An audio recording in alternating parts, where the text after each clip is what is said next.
A broadcasting legend in his own mind. He's known to be prickly and very opinionated. It's time to get in the huddle with your host, Coach Muddle. All right. What's up, everyone? As you notice, I'm a little solo for right now. So Captain Jack is, I don't know if he's getting a cut and wash, which is kind of like a rub and tug. I don't know what the deal is, but he is maybe possibly going to join us. And of course, Nevada Nick is his scheduled rub and tug today, so he may or may not give us a call. So we'll see what happens with that, and we'll just steam on. You know, we'll get the Cleveland steam on as we go today with that. So should be kind of fun, and we'll go from there. So. Trying to do two things at once, and I'm by myself. So kind of funny. So we'll get it rocking here with that. So Stiz, thanks as always for checking it out, man. I appreciate you checking me out because I'm solo. Because I know your boy's getting his regularly scheduled rub and tug, and the captain's getting a cut and wash, which you know what that means. That's kind of code for rub and tug when you use a hairstylist instead of a masseuse, I guess. But, you know, we'll go from there. Listen, the Big Ten, I don't know, they said, things have changed. The data has changed. So they're going to start football on the 24th of October. And I think it was because they saw everybody else playing football, and all the big name stars in the Big Ten opted out.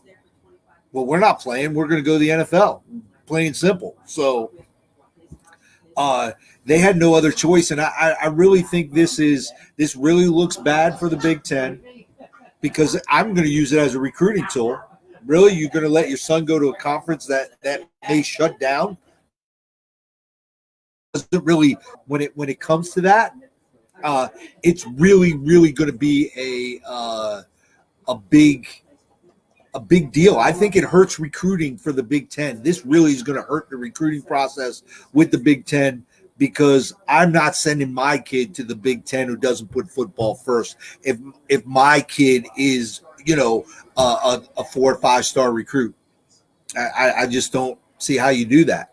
And you know, we'll stick with college a little bit. I think the only school I really here is having problems is obviously I know, because it's FAU.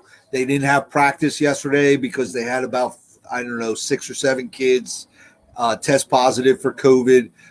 So the game is in doubt on Saturday. I think they travel to Georgia Southern Saturday. So we'll keep our eye on that game, see if that's going to be played or postponed, how that's going to work out. So we'll go with that. Also, Stiz, yes, buddy, got you. I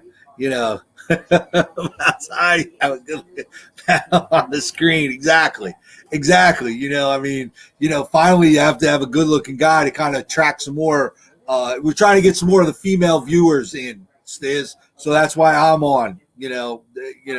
That's the way it works. We're having getting some more female viewers in. So, but yeah, I think, big. We have a big weekend. The NFL didn't have any positives. You didn't hear anything about Notre Dame, who had fans, or Florida State had fans. So it's good. No, you're not on the wrong feed. It's fine. No, Captain's getting his hair done, Angela. Captain's getting his hair done. He's getting all primped for your show, so he's coming on late to my show. So it's fine. Just stay. You can hang out. It'll be good. he will be here, and we can check out his new do. How about that? Maybe he's getting a perm. I don't know. Bring it back the 70s disco with the perm or something. So we'll see how that works out. But also, Michael Thomas out. Also, I saw that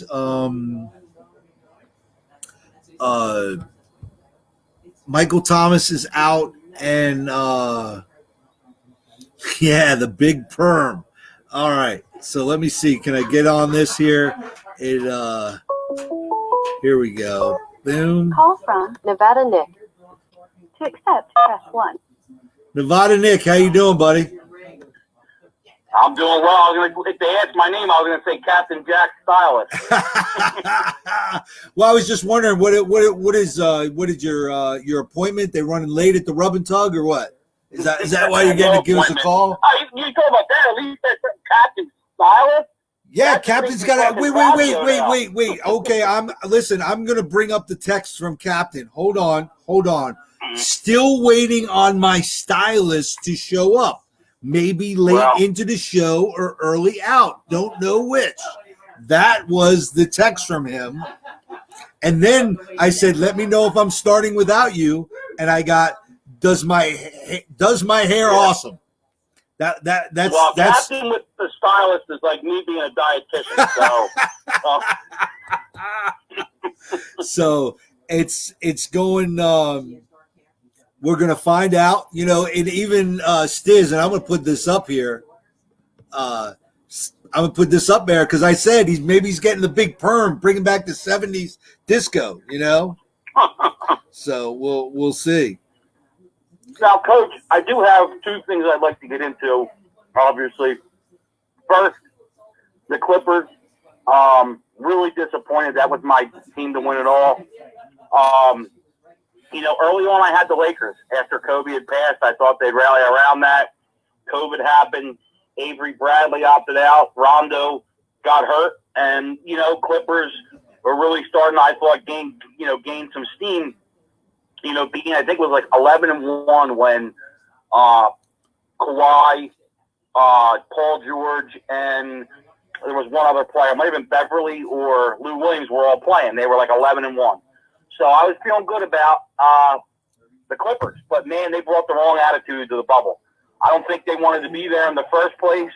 And then, obviously when they had to vote to, after the shootings or the shooting in Wisconsin, the Lakers and Clippers voted not to play.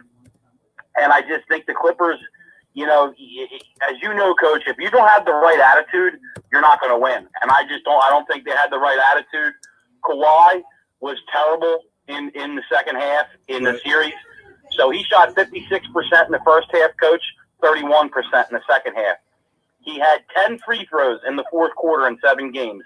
A player of that caliber, where you're the best guy, shooting 10 free throws in 7 games in the fourth quarter. That's when you need to be aggressive, driving the ball to the hoop. I'm going to say he's got to hit 9 out of 10 of those. Get those calls, Coach. Right, and you got to hit 9 to 10. Easy, Right. So, and it was just, the Nuggets just wanted it more. They really did. The Clippers had double-digit leads in the last 3 games and lost them all. So, cap off to the Nuggets. They wanted it more. They're moving on to play the Lakers. And I'll tell you, Coach, I wouldn't be surprised, and this is probably the only time you can say this, maybe ever, but in a long time. I said this I would not be surprised if any of the 4 teams won that are left. I really wouldn't. Right. It wouldn't surprise me. Real quick, Nevada Nick, I want because Angela put up a good comment. I'm popping up here. Okay. Is Kawhi and Paul George 5 points combined in the second half? Combined. Right. 5 points. Yeah. You're not winning many basketball games when your 2 biggest guys only score 5 points. Right. And and great stand, Angela. And it's and look, now her Lakers are the favorite. They are. That's where I would lean. I think, you look, you're going to trust LeBron. You know what I mean? Right. And now you got a question. Look, I know Kawhi got it done last year, but one thing that was said by Nick Wright this morning, and you got to agree with him, this was the first time where Kawhi was going into a situation where there was expectations on him, and they were expected to win a title, and he didn't deliver. He really didn't. LeBron has that every year. You know what I mean? Right. And, Kawhi didn't deliver. And so, obviously I'm going to lean on the Lakers now because, it's LeBron, and Anthony Davis. But, I really like how the Heat are playing. The Celtics are deep. And look, the Nuggets just took the Clippers, who I thought were the best team, in 3 straight games, in 3 closeout games too. And, you got the best passing center in Jokic. You got Murray, who can shoot the lights out of the ball and get hot. So it's going to be interesting. But like I said, I would lean Lakers. I'm thinking Lakers play the Heat. I mean, I think it would be great because Lakers-Celtics is one of the great rivalries in the realm of Yankees-Red Sox. Right. I think yes. right there are probably the top 2 rivalries in sports because the rivalry is for championship. You know what I mean, Coach? Yes. And I think that's, when you talk about LA, it's like LA and the Celtics in basketball, and it's always Dodger Yankees in baseball. Those are the 2 you kind of always look at the big rivalry when you talk about championships. Right. No, right. The Yankees and Red Sox, obviously I meant for the AL, obviously, but they were, they played each other many a times in that American League Championship and for that AL East title. So, and another thing I wanted to get into, and sorry, I know it's your show, but I just read, and I'm completely beside myself. But Mike D'Antonio, they're saying is the front runner for the Sixers job. And to me, that makes absolutely 0 sense. Okay, before we get into that, because Angela's got another, she's just full of it today. I love it. Helping us out while Captain's getting his hair styled. Celtics versus the Lakers with Kobe as the 6th man. That was her stat of the day, or her quote, I should say. There you go. Coach will tell you, Angela, when Kobe passed away, I actually bet, and not to be, I don't want to sound insensitive here, but I said to Coach, I thought the Lakers were going to rally around that. They were in first place and remained in first place the rest of the year, but at that time they were in first place, and I thought that was going to be a driving force for them winning the title. I really did. And I bet on the Lakers, but then COVID happened, and some things changed. And look, obviously they didn't play till July. Avery Bradley opted out. The Lakers aren't very deep. Rondo gets hurt. And I just thought that was going to affect the Lakers. And look, the Lakers didn't look good early on in the bubble. But now they're starting to come together. Look, they lost that first game to the Rockets, and then they steamrolled them. They really did. They looked impressive. I mean, some people actually thought the Lakers were going to lose to Portland in the first round. I mean, so let's not forget that. But no, great stat. If you don't mind me, like I said, I like this transition to – because I cannot believe the D'Antonio thing. I agree. I just don't see the Sixers as that run and shoot, because that's really what he is. Anybody that can shoot, Coach. And no. What I mean is that D'Antoni runs that running up and down the court, that fast pace, and I attribute it to the run and shoot of football. So it's that fast pace moving offense, and I just don't see the Sixers that way. I don't see them. First of all, Coach, you need shooters, which is the Sixers' weakness, one. And second of all, he plays small lineups. Right. And the Sixers' best player is 7'2", in Joel Embiid. So it's not a fit at all. I don't get it. It makes no sense. To me, you got to go to Billy Donovan route. Well, maybe Billy Donovan doesn't want the route. Maybe Billy Donovan doesn't. I think that's the question, because the 2 most attractive jobs are easy. It's the Pelicans to go coach Zion, but they do have an aging roster around him. Drew Holiday's older, J.J. Redick's older, and then you do have Lonzo Ball and Brandon Ingram. But, are they, great players, or can they develop into, good role players possibly? Yes, but I think the Sixers have way more of the upside because you got 2 established stars in Embiid and Simmons, and I really believe Donovan fits because the Sixers, if they're going to win, it's going to be on the defensive side of the ball. Simmons is a first-team All-NBA defender. So is Embiid. Horford's known for his defense. So that's where they're going to need to obviously, win ball games, and it just didn't happen this year. And man, it's got to be tough if you're a Sixers fan to watch Jimmy Butler take this Heat team to the conference finals, right. And you just got to say, what if? What if Ben Simmons and Brett Brown, especially Simmons, could have checked his ego and just played along with Butler, because that's what they're missing. They're missing that dog. They're missing that guy who just wants the ball in the fourth quarter and who's going to will his team to the thing and is going to hold the team accountable. That's exactly what they're missing. And you mentioned it last night, and so did I, about having that older guy, that older leader, the Chris Paul type. And that's what Butler is right now. And he's willing that Heat team. And look, he's getting help. But Butler is the catalyst for that team. Absolutely. I agree. And it does. It's got to be tough. And I think it always is, no matter what team you root for, when you had, you watch the guy play well on your team, and then you watch him, go to another team and then just take that next step on another team, and really it is by far, it really hits you in the gut, kind of. Right. And then last night, Coach, you're still alive with your Islanders. Double overtime. They were able to pull it out and stay alive. So we're one game at a time. It's one game at a time. We're just playing tomorrow. But That's like I said with the Flyers, Coach, and I believe this too, I think as you win each game, the pressure starts shifting to the other team. Right. You know what I mean? Right. And what a job Trotz has done in the Islanders. I mean, no doubt, 100% Coach of the Year, Coach of the Bubble. You know what I mean? Whatever you want to call it. But to take that Islanders team on the run they're on, and I really thought they were dead in the water, that they were going to go out in 5. It was looking like I thought they would get that one moral victory and get a win just because, they were a team that plays hard. Right. And now here they are going into Game 6 with a chance to win and take Tampa Bay, which I think we'd all agree is the best team in the league, to that 7th game. Right. I agree. And you just got to have that mentality. One more game. We're just playing this game here and focus on one game at a time. And that's all you can do. Well, especially in hockey, Coach, and in baseball, as you know, you have that one position that can control. Basketball and football are obviously. Oh, you cut out.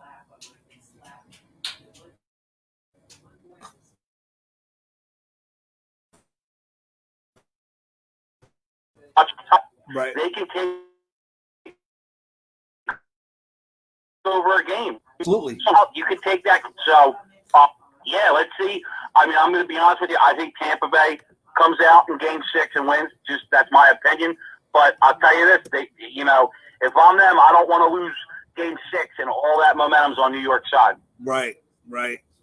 Yeah, exactly, Stiz. It is. It's the burner phone again. You're cutting in and out there. I'm sorry. I apologize. Well, you know what? When you go down into the streets of, Chinatown and Philly to go get your rub and tug, and you're in these alleyways and down in the basement, sometimes your phone cuts out no matter what service you got. Right. Yeah, you're right about that, Coach. Jerk off. All right. You're breaking my balls while Captain right now is with his stylist. So, I know. Yeah, but wait till he gets here. Trust me. Wait till he gets here. Wait till he gets here. Because don't worry, I am gonna pile it on to a guy who has a stylist. And by the way, the Phillies called up Mickey. I can't even say his last name. Yeah, Moniak. Is that how you say it? The overall number 1 pick. Yeah. Thanks, Chris, for the update. He just posted that up there. So. Well, the Phillies have had a string of bad luck here.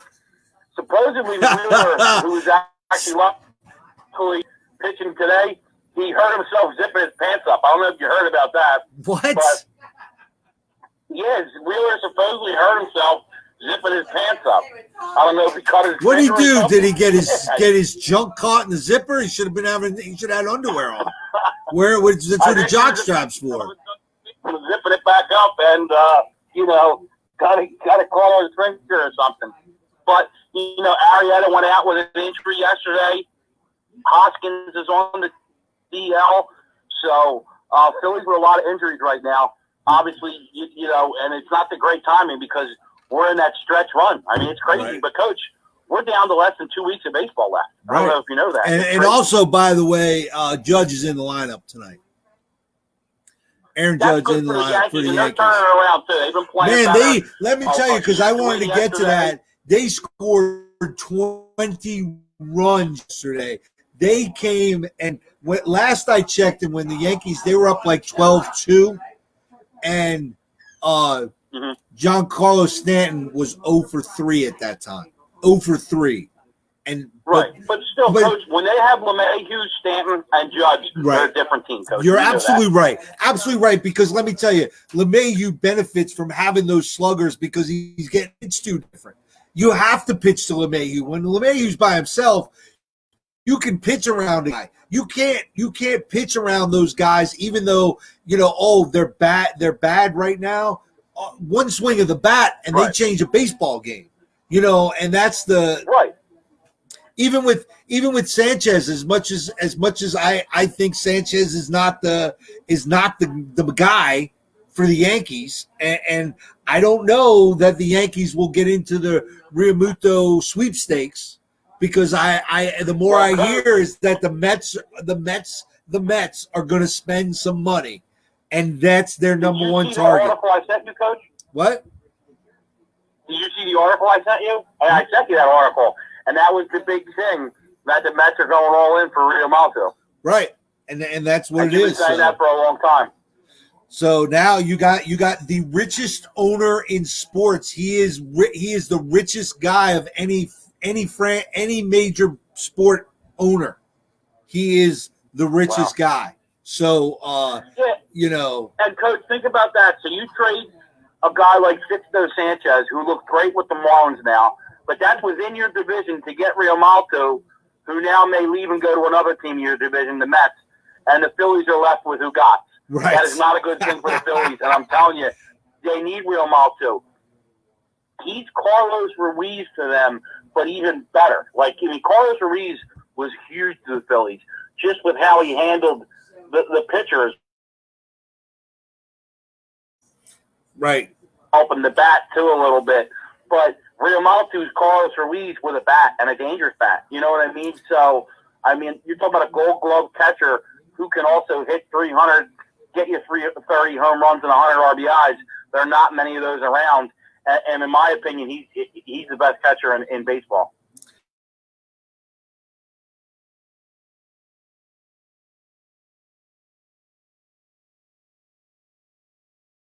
I can get it up. He said, zippering up pants, broke his finger, but supposed to be back later this week on Thursday. I heard he's supposed to pitch today, I think, if that's what Chris was saying. I saw that Wheeler was supposed to pitch today and Noel was pitching tomorrow. That's what it said. Yeah, well, he broke his finger, but fingernail. I'm sorry, his fingernail. But supposed to be back later this week. And JT and Hoskins are going for surgery on his forearm and elbow. Wow, so I wonder if he's out for a while then.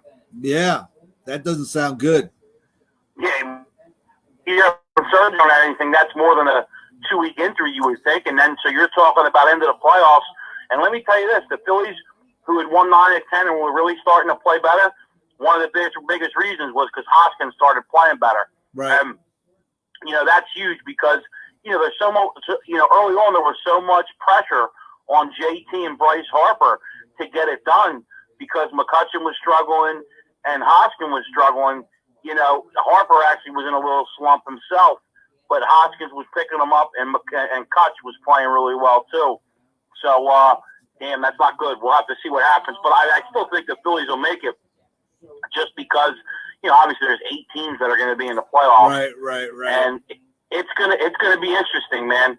Because imagine if you see like an 8 seed like the Marlins, if it is the Marlins, and they play the Dodgers and win, it's just going to be craziness. And I could see something crazy like that happening. I really could.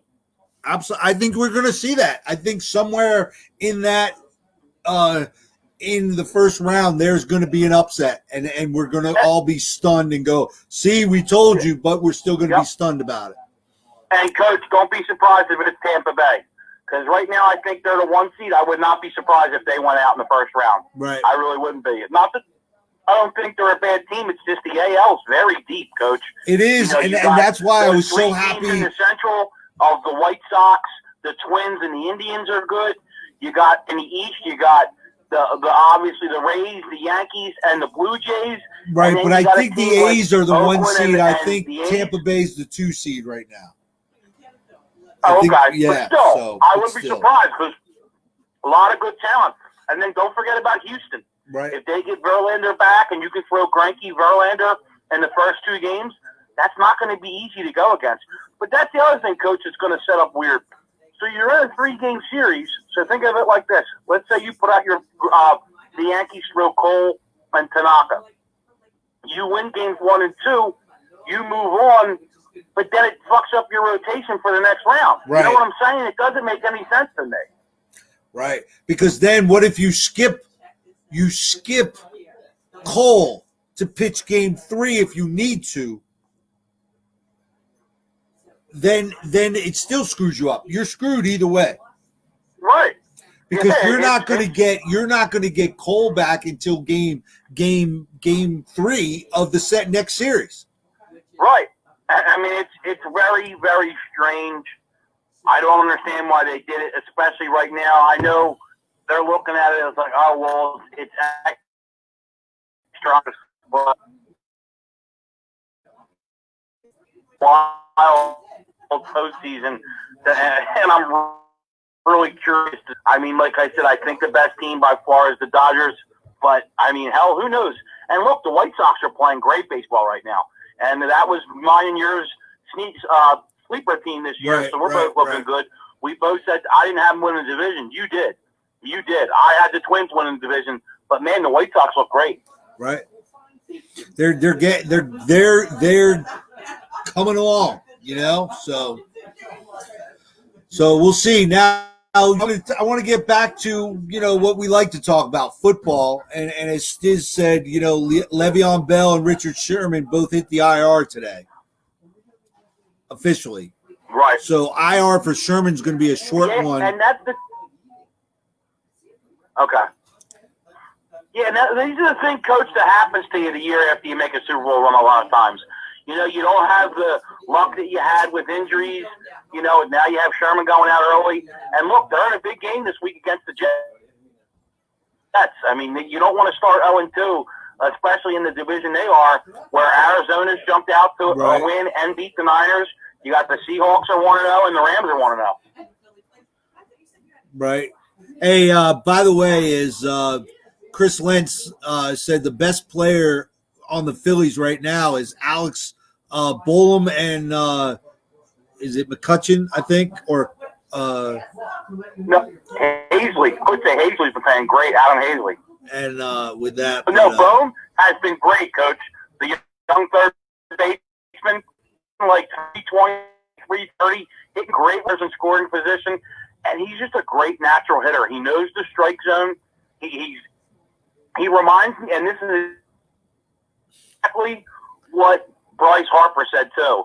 He reminds me a lot. But he's right. He's been great, Alec Baum.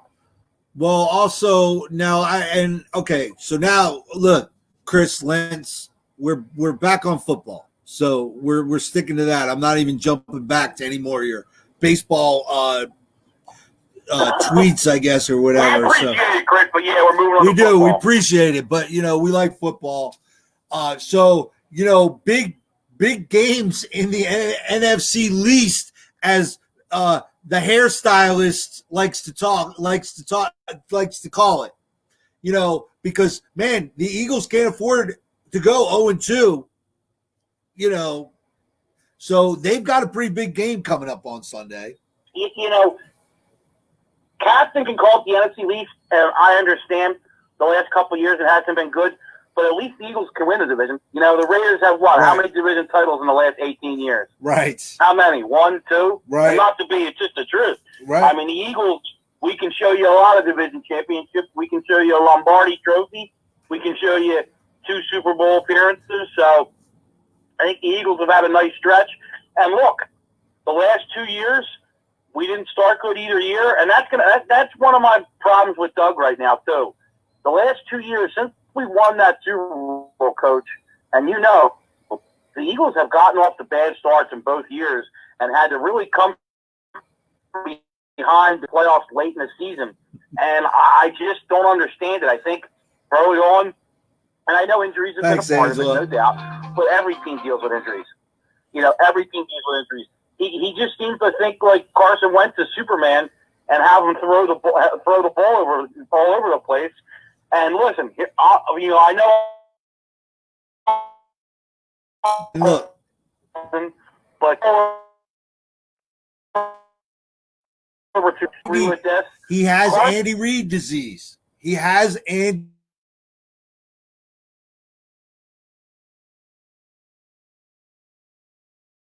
Goes.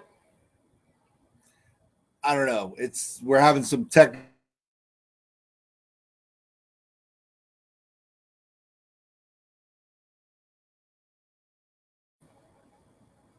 But anyway, I back to the Doug Peterson thing. I think he is got Andy Reid disease. He forgets to run the football. And I remember they're constantly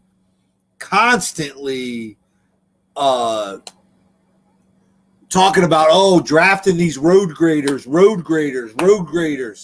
the linemen, but never run the football. And you saw it on Sunday. He couldn't run the football. So, you know.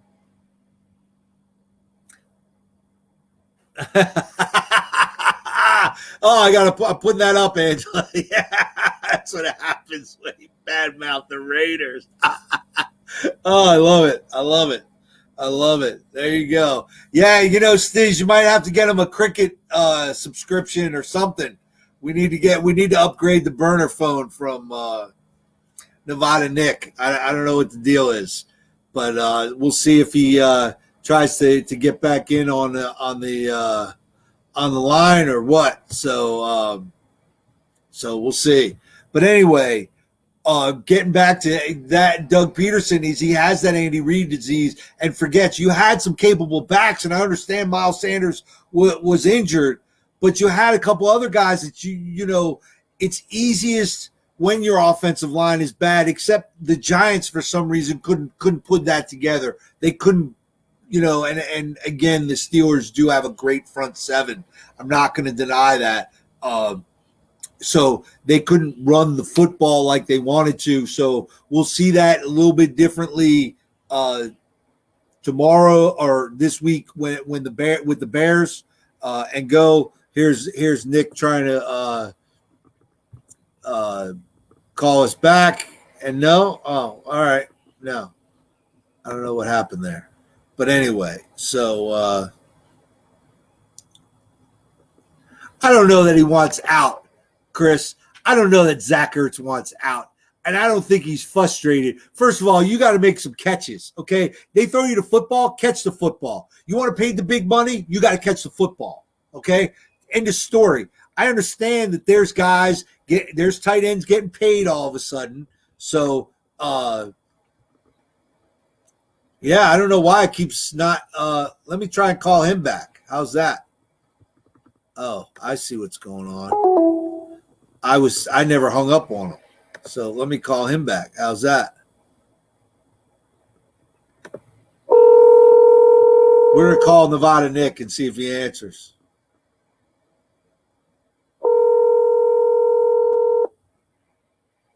Hello?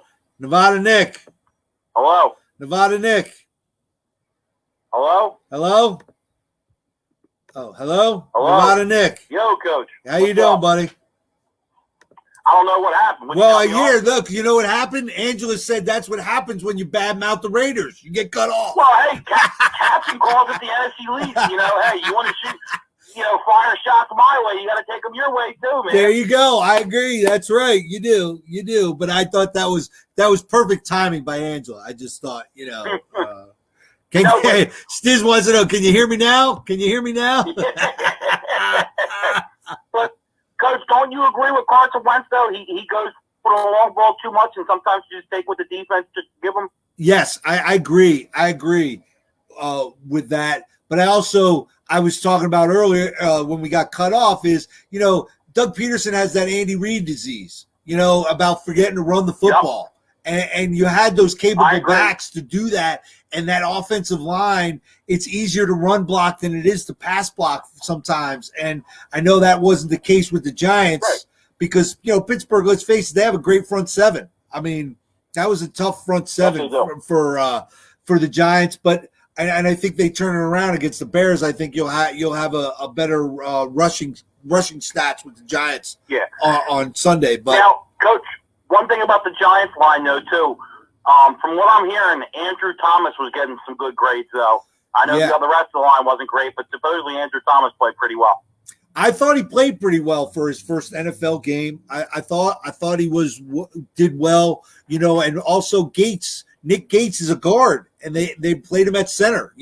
He beat out the starting center to play, and played center. So he did a decent job. I'm not going to say, rave reviews, he's next all pro, but he did a good job. I thought the line did a pretty decent job all in all, considering, what it is, but they'll gel. It'll take some time, I think, but I think, it's kind of tough when your first game is against one of the best defenses in the league. You didn't have any, preseason games or anything to kind of gel together. So I think we'll get a little bit better with that. Yeah. So, Coach, I think and you can mark my words on this, I think that is the best defense in the league. They will be, not one of them. They're going to be the best defense in the league. I mean, everybody likes the Ravens, but let's not forget the Ravens did lose Earl Thomas, which I'm surprised he's still out there too. But the Ravens, their offense helps them out so much because they dominate time of possession. You're talking about a team that's winning the time of possession 2-1 almost, where you're getting 36 minutes to 24. You know what I mean? Where you're having the time 12 more minutes. I mean that's huge. I mean the Ravens, the way they run the ball and just methodically wear out a defense and let your defense sit on the sideline and remain fresh. It's a huge deal, Coach, and that's why time of possession is so great. Right. And who set the playbook with that, and that was your man Bill Parcells. That's right. Where they had, over 40 minutes where they held the ball against that Bills, no huddle offense that nobody could stop. Right. They stopped them by keeping them off the field. Right. That and you're absolutely right with that, and that's why I got excited that drive in the third quarter. I was like, man, here we are. This is old school Giants chewing up the clock, keeping that defense, which is weak, on the sideline and tiring out their defense and just pounding it. I know it wasn't pounding it with the run, but they were chucking the ball down the field and getting it,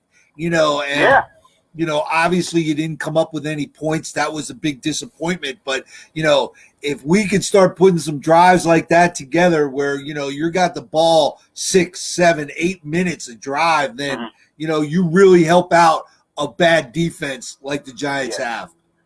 Right. And one thing we will say, look, we criticized Daniel Jones, obviously, for the 2 bad interceptions and obviously the one horrendous one in the end zone. Right. But let's just say that was his first interception in the red zone in his career. So he doesn't – it's not like Daniel Jones does that a lot. He's not, one of those players who's careless with the ball. But obviously can't make that mistake in those points of the game at any time. You never want to be throwing an interception in the end zone. You always have to come away with points. Right. And just look at right there.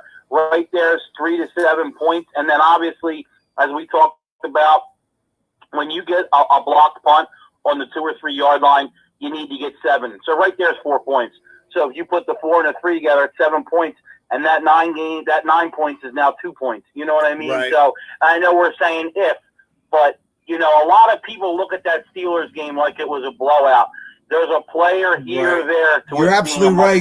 Game. You're absolutely right, because I look at that. You know, you take away the touchdown at the end of the first half and you change it with 2. The Giants are only down by 2 points.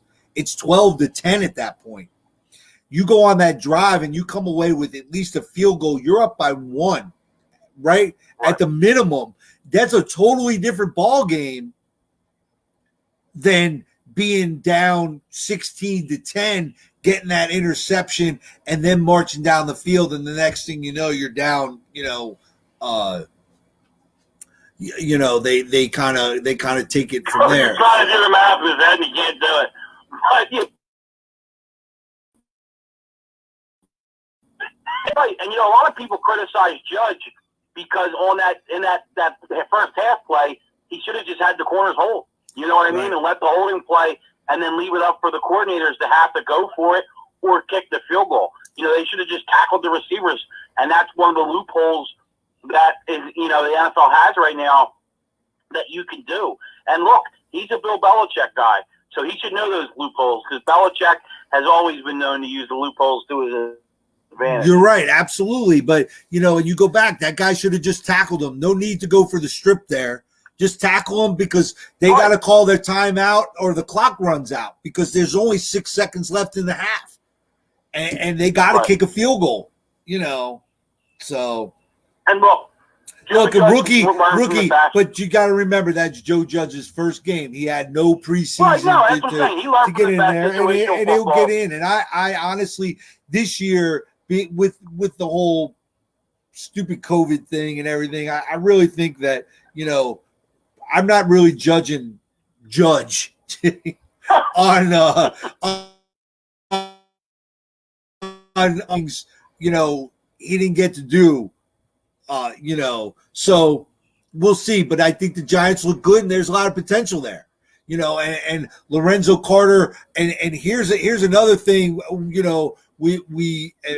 me personally jumped on that trade with the Jets and Leonard Williams and what the deal. But the guy had he had 5 tackles, he had a sack, he had 4 quarterback pressures. He came and played like a number 1 pick, so that's encouraging to me. Okay, we didn't want to spend the money, but you know what? Prove it. I think he's making steps in that direction. That hey, and he'll get paid. Now, look, he's not going to get $100 million. No, he might get that $30, $40, $50 million contract that he might be seeking. But the most important thing is, I think you see a culture being built there, a mentality, an attitude. Look, you saw it in Miami, who was a dumpster fire in the beginning of the year, but they kept playing. They didn't give up. They kept at, like we said, you chop at the wood, right? Just like that. And they could, and you looked at. But here was the thing: you looked at Miami. Why did they get rid? But they got rid of the guys that didn't fit the culture. They got rid of. They got rid of a lot of key guys. You thought they were key guys. Macon Fitzpatrick was the big one. I mean, and Tunsley too. If you remember Tunsley, I think Kenny Stills, or I think that's his name, Stills, the receiver. They traded all their best players because they weren't falling in line.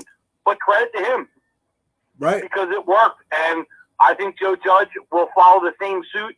And the one thing, Coach, I think that will need to happen, though, I'm going to be on board for this. I think they got to get rid of Gettleman and get somebody that's in that Joe Judge line as a GM, because you want your GM and coach to be of the same mentality, the same thought process. And Gettleman, he makes you scratch your head a lot. Right. And I think it might be good to move on from him and maybe find a scout in the Patriot system or whoever that has a relationship with Joe Judge. Right. I agree with that 100%. I've been since Jump Street with that. So, I didn't like Gettleman I said this when they hired Gettleman. It was a panic move by the Mara Tisch families. It was a panic move because they didn't know what to do. It was panic, and that's what they did. Right. When they get panicked, they do what they know. Yeah, they should look at the success from Carolina, but they really didn't have a ton of success. They won two playoff seasons in 9 years, and look, the one they make it to the Super Bowl and get killed, but you had the MVP in Cam Newton and a guy who was a special player like him early on. Right, He's and that you weren't Lamar able to Jackson do it. type talent that just changes the game. Yep. So I mean, look what he's at for the Patriots. He had 75 yards rushing. I mean, now he's not obviously what Cam once was and was in 2015 when he won an MVP, but still, he's a tough player. I mean, you saw him once again at the 2-yard line or 1.5-yard line. It was 4th down, and not many quarterbacks are just going to take that ball from out of shotgun, mind you, not under center, out of shotgun, and then just bull in and run in for that touchdown. But Cam Newton, 6'5", 240, 250 pounds. He's a big boy. Yeah, and I was surprised the Giants didn't do that with Daniel Jones, run a QB sneak here or there. The kid's 6'5", 4th and inches, and then you took the penalty. Coach. He really does. Yeah, I mean, hell, he led the team in rushing. He had 22 yards rushing. He was the top rusher for the team on Monday night. So, yeah, and that's one thing I think they should do too. I think they should roll him out a little more. Use that athletic ability to your advantage.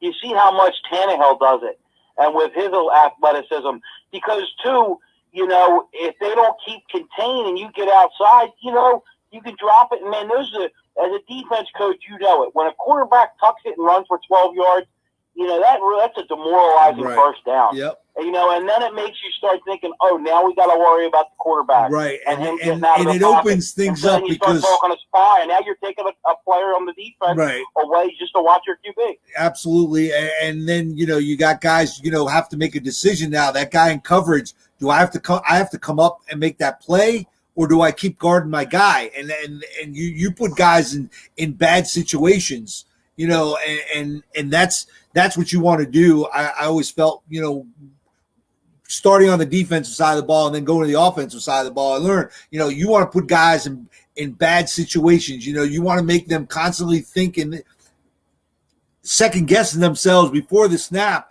and then putting them into some situations that, they got to make some tough choices. They got to make a choice here, and either way, they're in a lose-lose situation. So, when you have a guy like Daniel Jones running at the edge, do I come off my man and try and make a tackle because he has a touch, and that was, I had a little talk with a coworker of mine, with Haskins. Haskins was throwing bullets all day long. Like when he had no touch on the football. He didn't have a touch. Daniel Jones has that touch, man, all day. So, yeah, he does. So, and that's one of the things that he can hurt you. And I think, as we get into the season a little more, I think you'll see the Giants start, things will come together. I really am excited for the future of the New York Football Giants. Well, and, we both obviously thought the biggest question, we both knew it. There were two questions, your offensive line, and that's still a question. But I thought the defense played a lot tougher. They did. And it's not going to be that dumpster fire it's been right. where it was just like a leaky faucet. You know what I mean? Yeah. So that's encouraging. It really is. And what's Captain getting, a Brazilian wax as well? Yeah, right. I was just gonna say, man, what is he getting? Manny Petty too? He's getting, geez. Man, unbelievable. So, but I don't know. So we'll see. We'll get back to it tomorrow. I think we'll cut it out a little early tonight. I got some crabs in the back with my name on them. So I'm going to get into working on some crabs here in a few minutes. So you'll join us actually in person or on screen tomorrow. Right. Correct. We got Thursday night football to talk about. We have the Steamers. What a game, the Steamers and the Bengals. Yeah, the Bungles, the Bungholes and the Steamers, man. It's all the same. So we'll see how that works out. And, one other thing I wanted to talk about, I think, there was some talk, about Joe Douglas a lot with today, because I listen to New York sports radio a lot, and, with the Jets and their plan and Sam Darnold, because the Jets could have the number one pick in the draft. That's how bad they are. Right. And what do you get? And do you move on and take Lawrence? Yeah, I mean, honestly, Coach, I think I would. I think it's best for Darnold to move on to a new situation. But here's what I think, Coach.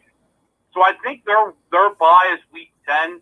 I don't think Gase makes it that far. I think he gets fired. I really do. And it's a shame because, look, me and you both wanted Gase gone last year, and then at least you could have had a fresh start with Darnold. Right. But they messed up the Jamal Adams situation and let that get out of hand like they did. They did, but you know what? You did, you are building something there, and you did get a good return. And, so Joe Douglas, I kind of, just with the track record with the Eagles, I think you got to give him. You got to give him. I don't think that was a. I don't think that was total. They didn't give him away for free. They didn't let him walk out the door for nothing. So they did get something for him. So No, they got a lot for him. And if you're going to have the number one pick, and then obviously you'll get some Seattle's pick.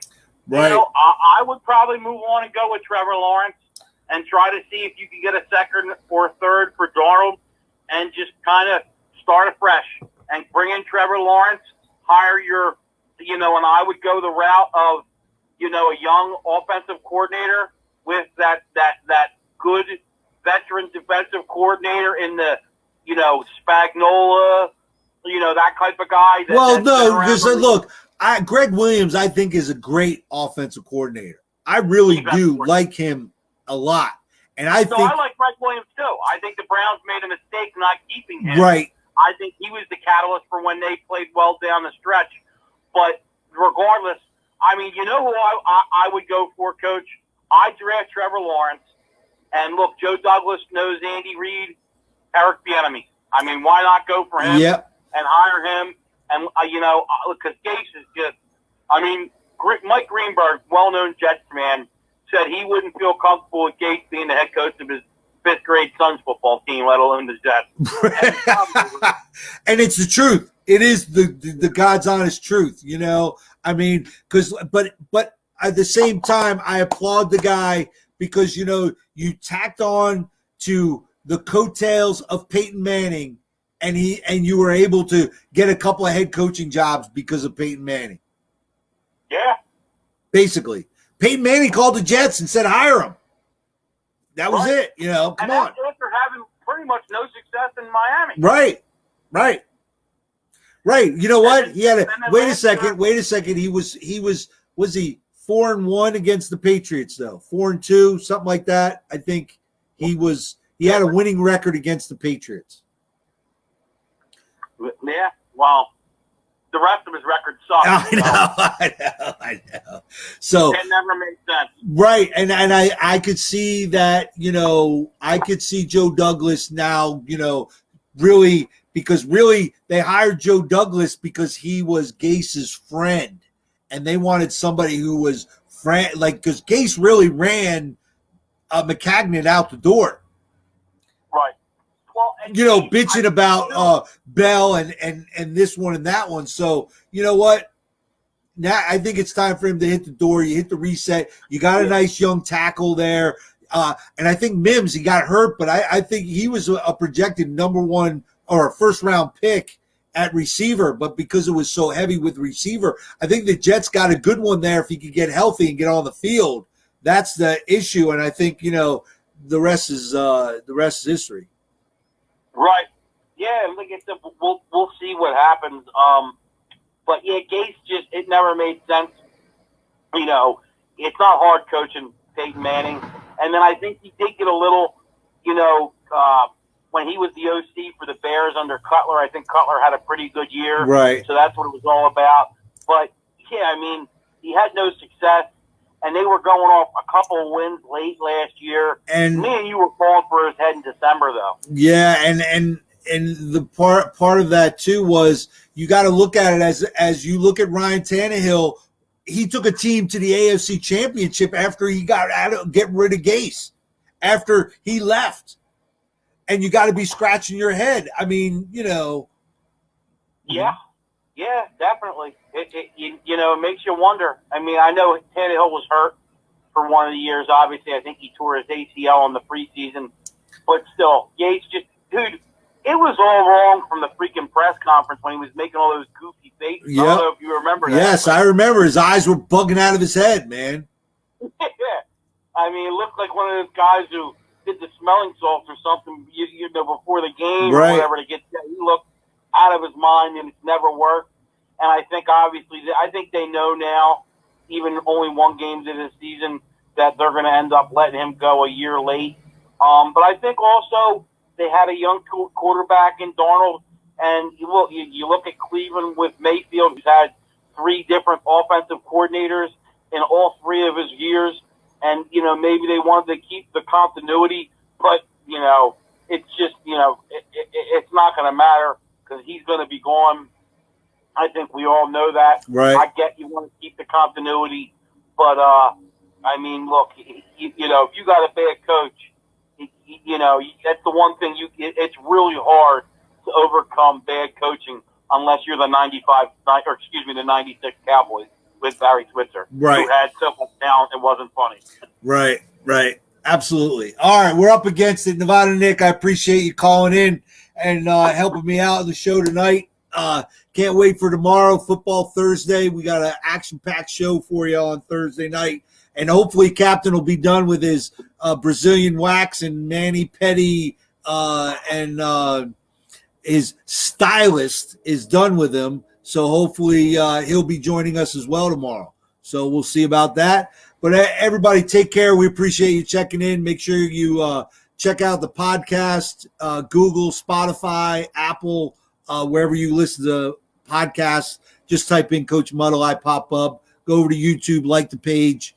We really appreciate it. So tell your friends. And we'll see you guys tomorrow. Thanks.